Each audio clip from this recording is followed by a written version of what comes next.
Hey everyone, welcome back to my channel. This is Esther Madira Johnson.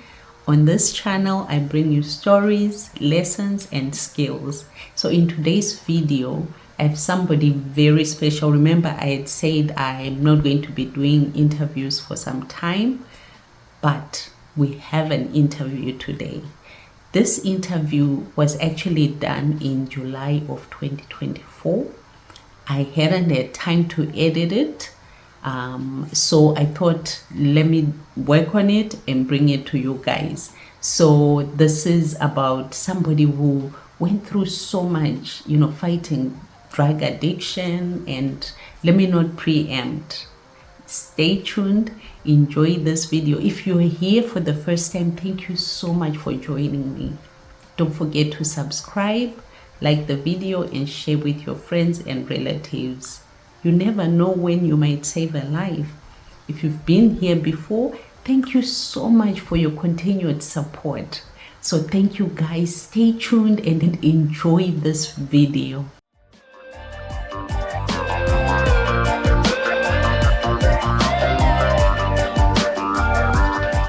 Just do an introduction about who you are, where you're coming from today.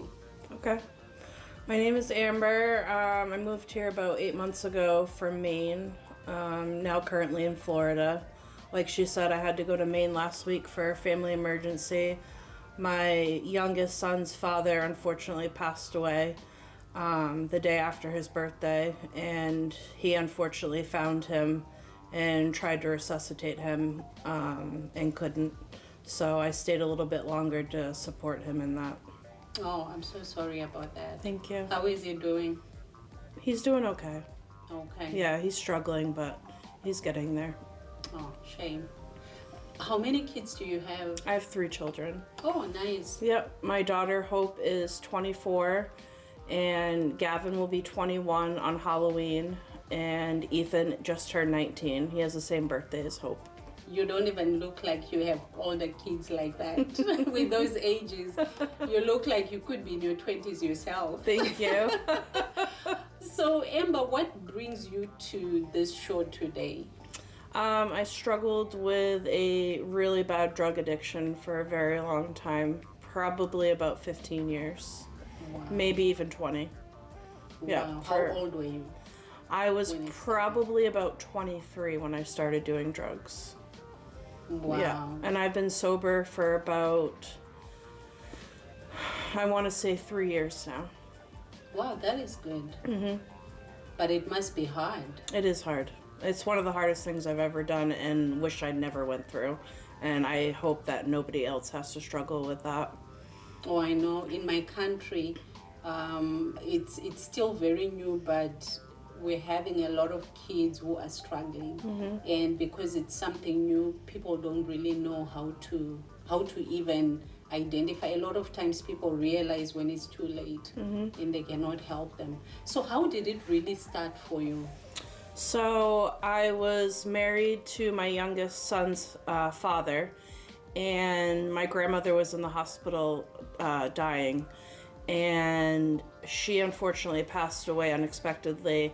And then my husband at the time asked me for a divorce in the same week. Oh, and it just, I spiraled, it crushed me, and we separated. And then I moved out and met somebody else and moved in with him and his parents, and he's the one that introduced me to drugs. Oh, wow. So this was like he was offering you help. To you, it was like he's helping you out with it was just a way for me to deal with what I was going through and separate myself from my feelings. So wow. I took him up on the offer, and I wish I never did. Wow. So how has that affected you as a person? I lost a lot of years of my life, including my children's lives. I still was a full-time mom and still raised them and took care of them. I don't know how I did it, and I don't remember how I did it, unfortunately. But I did. And, I had jobs, lost jobs, had boyfriends, lost boyfriends. I lost everything. I lost jobs, cars, houses, my kids, my life a few times, overdosing, and went to rehab. And I got worse after rehab because I was forced to go to rehab. The problem with drugs is you really can't get clean until you're ready to get clean. People can try to help you and everything, but if you're not ready, it doesn't happen. If anything, it can get worse. Wow. So when I went to rehab, I was forced into it and I wasn't ready for it. So when I got out of rehab, I got even worse, and I met really bad people there, and started doing heroin, which I had never even seen nor touched. But the people that I went to rehab with introduced me to it when I left. Wow. Yeah. And here people are thinking they're trying to help you, and they're actually putting you in the lion's den. And that's what they tell you in rehab. They call it the sleeping lion, your brain, because you'll always be an addict for the rest of your life, and you'll always struggle with those thoughts and feelings. And if it's put in front of you, that lion awakens inside of you. Wow. Yeah. That sounds so difficult. Like it's really something that is difficult to even try to get over. Yeah, and it's harder for me as a person because I have a very addictive personality, and I even to this day I could not be around them because I would do them, and I know I would. I have no willpower when it comes to drugs, and I'm easily persuaded in that sense. So it's challenging, but I made changes. I got away from those type of people, deleted their numbers, moved here to get away from Maine, and I just don't put myself in that situation anymore. Wow. So what I'm getting from what you're saying is, if somebody is addicted to drugs, it will have to take them to be willing to separate themselves from whatever can get them back into drugs. So it's sort of like somebody needs to know they need help. They do, and they have to want the help. And they have to change everything about their life. Where they live, the people they talk to, even the town or the state or the country or whatever. You have to completely change your life. Yeah, this is true. Because if it's a town that you're used to, you know where to get the stuff. Well, it becomes a creature of habit. You tend to just fall right back into that. I did it. When I got out of rehab, I went back to the same house that I was living in, and I had a cabinet in my room that I always kept my drugs in, and I had to wake up and see the cabinet every morning. I had to be in the same house where I did drugs, where I overdosed and died, and the same job, the same people, everything. So it just made it worse. Yeah. It was hard to break that cycle. Yeah, because there was no change. There was no separation, nothing. It's like you were just continuing with that life. Wow. And you think that your friends that you were with were your friends, but they're not your friends. They're not your real friends, but you have that aspect that you've been hanging out with them for so long and so many years, and you've grown these connections with these people, not just about drugs, but their families and their kids, and hanging out all the time. And it's really hard to break that cycle and feel alone, because you have to be alone to change. Yeah. Wow. And people who have never done drugs don't really understand what a person who is addicted is actually going through. People are quick to say, just don't do it. Just stop. It's that easy. Not that easy. No, absolutely not. If it was, I wouldn't have done drugs for 15 or 20 years. I would have stopped. I would have been a better mom to my children and been more supportive to them and helped raise them better, because all they had was me. But it's not that easy. It's a disease, and it's a cycle, and it's very hard to break. It controls every aspect of your life. And not just that, but the withdrawals, nobody wants to go through that. I can't even explain to you. You wish you were rather dead than go through withdrawals. It is the worst thing that you can possibly go through. The sweating, the cold sweats, the fevers, the diarrhea, the vomiting, the restless body, the restless legs, not sleeping for a week at a time, you know, not eating. You know, I had to run up and down staircases all day long just to keep my body moving, so I wasn't rolling around in bed. It's horrible. It's like the flu times 1,000. Wow. So people would just end up going back. Yeah, because it's so much easier just to go back, so you don't have to feel that pain and go through that. Yeah. Wow. And your family, how were the kids during this time that you were struggling? Did it affect them? I want to say no, but I know it did. I tried my best to hide it from them, and I was very good at it. But they could see my weight loss and how frail I was. I slept all day. I couldn't get up till like 1, 3 o'clock in the afternoon. They had to kind of fend for themselves and make breakfast and lunch and play and take care of themselves. And, you know, I still did things with them and homework and school and sports and everything, but I had to be high all the time. So I did so much damage to my memory and my brain. I don't remember those times. Wow. And I know there's a few occasions where they found my plate with drugs on it and stuff like that, and I wanted to pretend like they didn't see it. Wow. I've apologized to them a lot. Mm-hmm. And we've talked about it, and they forgive me for it, but it's really hard to forgive yourself because I won't get that time back. Oh, I know. But the fact that, you know, you've been clean for years now, mm-hmm. and you know you need help, and you realize that what you're doing is not where you want to be in mm-hmm. life, and you realize, you know, the time that you've lost with your kids, I think that's a good starting point. Yeah, we're a lot closer now. That's good. And the rest of the family, did it impact, like, you know, your So my family didn't say anything to me until I was forced to go to rehab by a friend of mine. Mm-hmm. And my parents called me, and I'll never forget what my dad said. He said, "You know how hard it is to sit back and watch your daughter kill herself and there's nothing you can do?" And my parents, and even everybody I knew, they're like, "Of course we knew you were doing drugs. In an addict's eyes, you're hiding it and nobody knows you're doing it. But they see the changes in you and, you know, your weight loss, and you kind of distance yourself from everyone, and you don't answer phone calls, you don't answer text messages." And they all knew. They told me they knew, but I thought I was hiding it very well.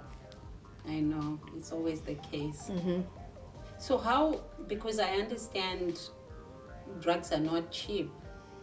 So you lost your jobs and all that. How did you? So I don't know if you want to call it fortunate or unfortunate, but I never paid for drugs for the most part. It's a lot easier being a woman as an addict than a man, because men are more apt to give women drugs. And I always dated guys that were drug addicts, so I didn't have to pay for them. They supplied me with them. I did horrible things also when I wasn't dating people for drugs. I slept with people for drugs, for money, just so I could get high. I would do anything to get high. It didn't matter. I did things that I would never do now, or if I wasn't on drugs. Oh yeah, definitely. Because they take control of your life. Mm-hmm. They like lead you, tell you what to do mm-hmm. when that craving comes. Mm-hmm. And if there's an opportunity put in your way, you'll do it. So, I mean, it's just heartbreaking that whoever created a monster like that, mm-hmm. and you know, it affects people in such a way. It just really breaks my heart. But it's good to see you are here. Mm-hmm. You know, you're doing whatever you can to stay clean. Mm-hmm.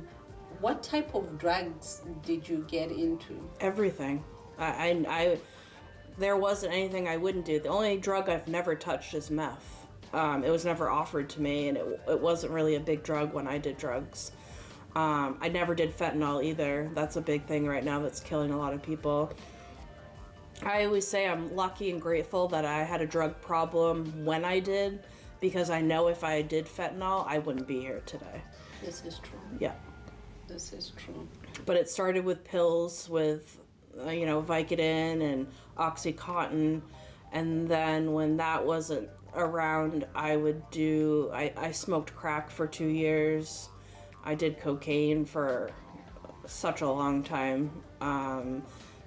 People would sell me their Adderall, which is a prescription for ADHD. And like I said, when I got out of rehab, I was introduced to heroin. I would drive to Mass every day from Maine to pick up heroin. Wow. To really bad places and bad areas. People were getting shot and killed, and I didn't care as long as I could get high. Yeah. That's what I'm saying, that for me, it's the people who manufacture these things that make me angry. I believe it's controlled by the government. I think the government started it, and I feel like they use it to control the population and to just control people in general and make money off of it. That is a sad situation, if they're doing that. Yeah. So what was the turning point for you when you said, no, this is it, I need to get my life back? So I was in a 14-year severely abusive relationship, and he tried to kill me. And honestly, I didn't stop because I wanted to stop. He was supplying me with cocaine, and he was a cocaine dealer. So it was always available. I was like the holding person, so because he didn't have control over it. He would just keep doing it, and I wasn't really that hard into it. I would do it here and there, but he couldn't stop. So he would make me at night hide it in my room, so he couldn't get a hold of it. So then I started doing it because I had it. So when he left, the drugs left, and I stopped doing drugs. I also stopped doing drugs around that time because I found out that my daughter was addicted to drugs and following the same exact path that I was following, which is not what I wanted for my children. Oh, yeah. Yeah. Wow. How did that make you feel? Horrible, because I blamed myself for it. I felt like if she wasn't around it or saw it, that she wouldn't have been introduced to it. But then she fell into the same cycle I did, where she met bad boyfriends that introduced her to drugs, and it just spiraled from there. So it seems like the people, we go into a relationship trusting somebody, and they just betray that trust. Instead of, they're supposed to look out for you, Right. and they're introducing you to this harmful. Yeah, well, her father was never around, so she was looking for a boyfriend to fill that void that she didn't have, and unfortunately she was introduced to not good people. Oh my gosh. How is she now, though? She's been clean for 2 years. Oh, that is good. Yep. That is very Yep. good. But she went through the same stuff I did, where she just spiraled in and out of jail. She overdosed and died like 4 times, same as I did. And I didn't know about this till, more recently, because she was afraid to tell me, which is sad, but as an addict, you just hide things. Yeah. Oh my gosh. Yeah. So, in your recovery process, what are some of the challenges that you're facing, be it family or just life in general? Just trying to go out and meet new people is hard, because we're in Florida, and Miami is like the capital of drugs and cocaine and everything, and I just don't want to be put back around those types of people or in those situations. Yeah. So I guess it's just understanding what your goals are, and just trying to separate yourself from those potential situations, Yeah. or understanding the places where these things happen, Right. and just keeping yourself away from Yeah. there. Yeah. You said rehab didn't really work for you. Not at all. Family, were they involved in this rehabilitation process? No, I kind of did it by myself. for the most part. And with your daughter, were you involved in a rehabilitation? No. She's also doing it by herself. Yep. Yep. She's got a boyfriend, and they're both clean. You know, they get up every morning and get a ride to the Suboxone clinic so they can stay sober. But she kind of did it on her own, because you really have to do it on your own. It's good to have family and have friends that support you, but in the end, you have to do it for yourself have to do it yourself. Absolutely. So now, do you ever have like cravings? Every day. Or triggers? Every day. How do you cope? It's hard. I think about it every day and wish I could just be high. You know, I'm still struggling in life and don't know where I want to be and where I'm going to go. And in those moments, in those weaker moments, it makes you just want to use so you can numb that pain and numb your mind and make it go away. That sounds like something really hard. It is. So what message would you want to share with somebody out there? What would you want to say, especially to young people? I know in my country right now, what's making kids opt for that? There are no jobs. They go to school so many years, and we're all pushing them, go to college, do this. They do it, and then they're done. There's nothing. There are no jobs. So they become hopeless. They just find something to make them forget the situation they're in. What can you tell somebody who is faced with that situation and they're ready to probably go and do drugs? You just can't surround yourself around those type of people. You have to stay strong and be there for yourself and know your goals, your wants, your needs, and keep yourself busy, your mind busy, and just try to do the best you can for yourself. Because I can tell you, it only takes doing them one time to be completely hooked. You don't have to do it a bunch of times. You do it the first time you do drugs, that's it, you're hooked.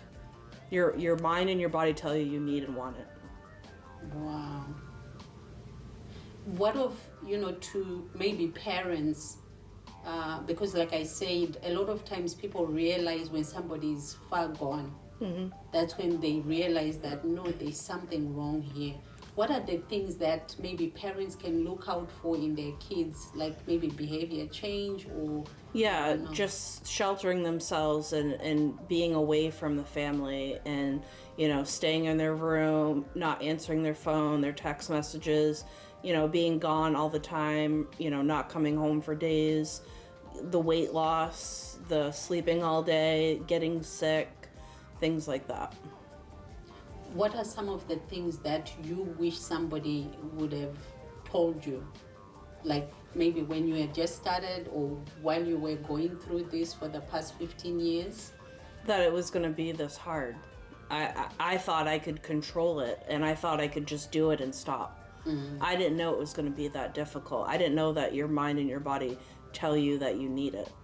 I didn't. I was very naive to drugs. I didn't do drugs as a teenager like a lot of people do. They get it out of their system in their teenage years and then they go from there and they get better the older they get. I didn't have that experience. I had my kids very young, so I did all that first and got married. So I wasn't introduced to drugs till later in life, and I think that made it more difficult. Wow. This is just a heartbreaking story, but the good side of your story is you are here. You are doing better. I'm alive. Exactly. I should not be alive right now. Yeah, you told me about the instances that you died a few times. Yep. What happened and how did people find you? One time I was rushed to the hospital and flatlined. They had to paddle me back, bring my heart back, and give me charcoal to try to absorb the medication.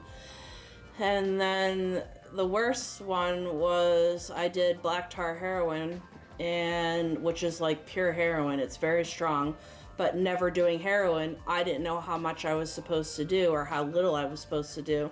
And unfortunately, the person that I was with at the time told me I could do more than what I should have done, knowing what he was giving me. And he found me face down in a toilet, not breathing, He stripped me of all my clothes and he put me in the tub and put the shower on cold. And my friend found me 8 hours later. And he just left you there? He did. He robbed me completely. He stole my car, he stole all my drugs, my money, and left me there. Basically to die. Yep. Because the only thing I remember is he said he lifted my head up out of the toilet by my hair and slapped my face a couple times, and he said, "You're not dying on my watch. I'm not going to have this on my hands." So instead of making sure I was alive, he ran away because he didn't want to get blamed for it if I did die.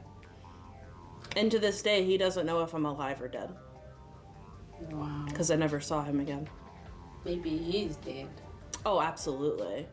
He was a needle user. Absolutely. He's either dead or in jail. He was always in jail. So the types of drugs you did, you never did needles? So there was a time where I was shooting other people up with needles, because once you start shooting up, your veins collapse and it's very hard to find a vein. But being a phlebotomist, I was very good at finding veins, so I would start shooting people up for them. And I was at somebody's house one night with like probably 6 people, and they were all needle users, including the guy that left me for dead. And I was snorting it and smoking it, and they were shooting up. And unfortunately with heroin, you can start by snorting it and smoking it, but eventually you don't get high like you used to, and that's why people turn to needles. And I was around them and seeing them do it and seeing how messed up they could get doing it, and I wanted to feel like them. So I asked them if they would pass me a needle so I could shoot up. Mind you, I hate needles, but I got to that point where I was like, screw it, I'm just gonna try it and see how it is.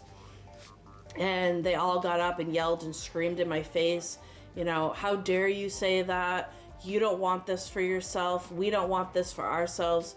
Once you turn to needles, there's no turning back." And, you know, they, believe it or not, stopped me from doing it, which is crazy because they were all doing it. Yeah. But they knew how bad it could get for me.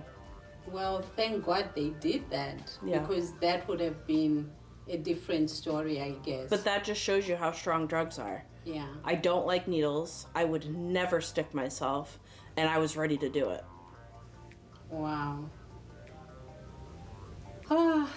This, like I said, you know, a story like this for me, it really gets to my heart, because I see how it's affecting people. And like you said, you lost everything. You're on your way to, you know, you're recovering and you're working on it, but for some people, they never get that chance. I lost everything and still did drugs. I didn't care. I just found another way. Wow, that's how powerful they are. They are. Yep. So, thank you so much, Amber. You're welcome. Thank you for coming here with your story. As you can see, I think Amber is very brave, you know, to come and share her story with us. And like I said before, this channel is about helping someone. It's about encouraging someone. It's about inspiring someone. It's about uplifting each other. So I hope somebody out there will be helped by Amber's story. As do I. Yes, thank you so much, You're Amber. welcome. We really appreciate it. Absolutely. So thank you so much, everyone, for watching. Don't forget to hit that subscribe button, hit the notification bell, share this video. You might just save a life. Until the next one, stay blessed.